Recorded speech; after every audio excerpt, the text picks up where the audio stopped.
Access 2016, Module 1, Part 4. In this segment, we are going to be working with creating a simple form. So let's get started. At the very least, you need to have created the Riverview database, and you need to have the visit table created. Now in the first segment, we created our visit table. Then in the second segment, we added the rest of our data so that we had 75 records.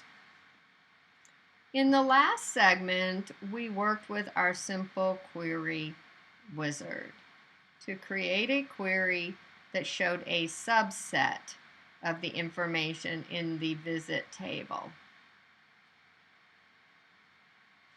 The next thing we're going to look at is creating a form. We're going to do a simple form, and what a form is used for is we can create, it's a list of the fields to view one record at a time.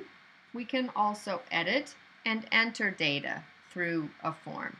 If you look at the visit table, when we're in datasheet view of our table, we see all of the records that are listed in the table.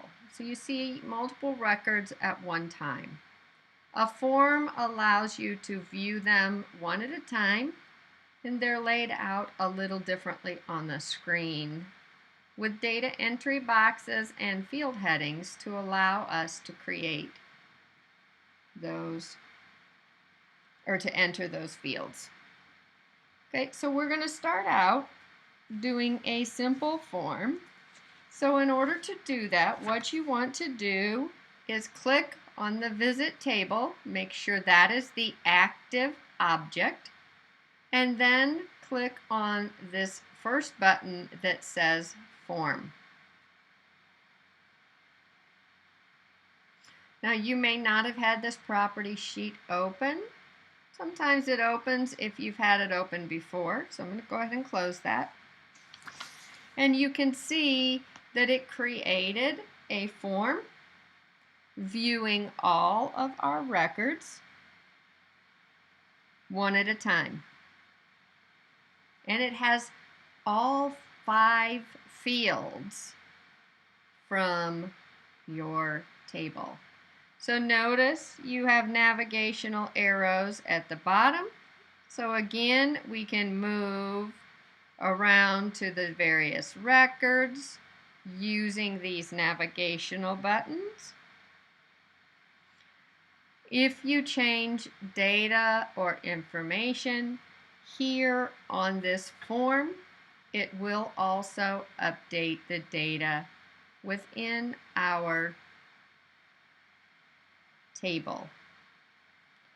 Notice it also defaults a heading.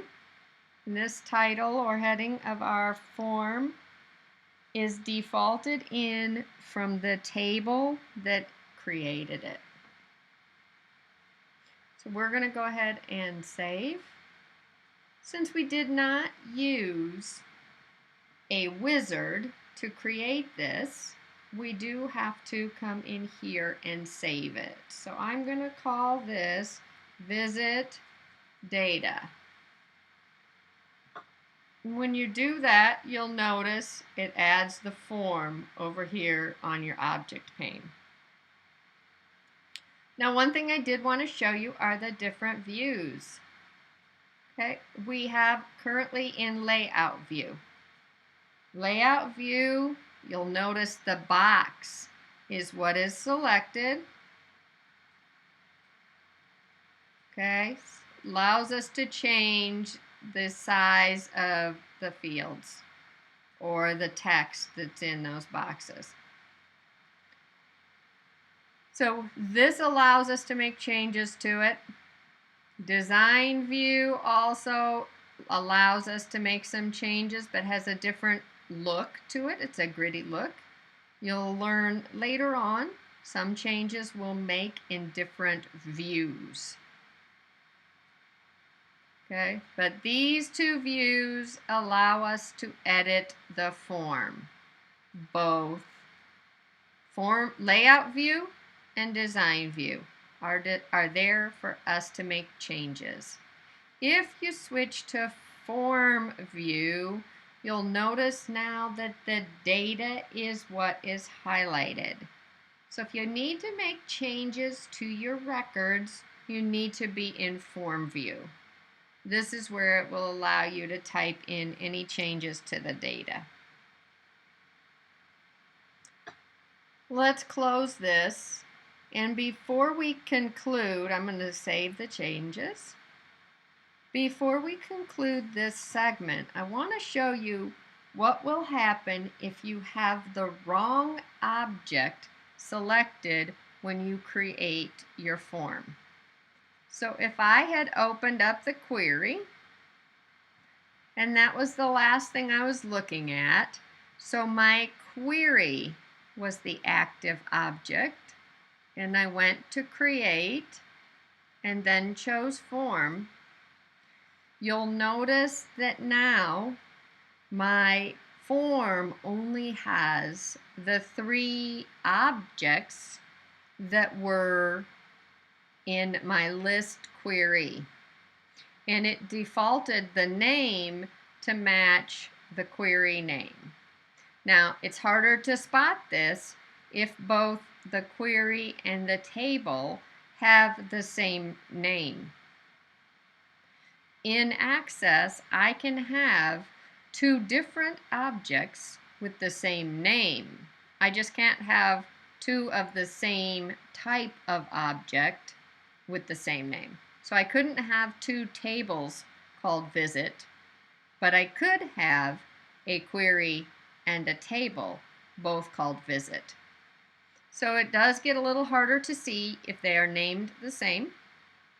But when you're doing your homework, pay attention to how many fields show up on your form.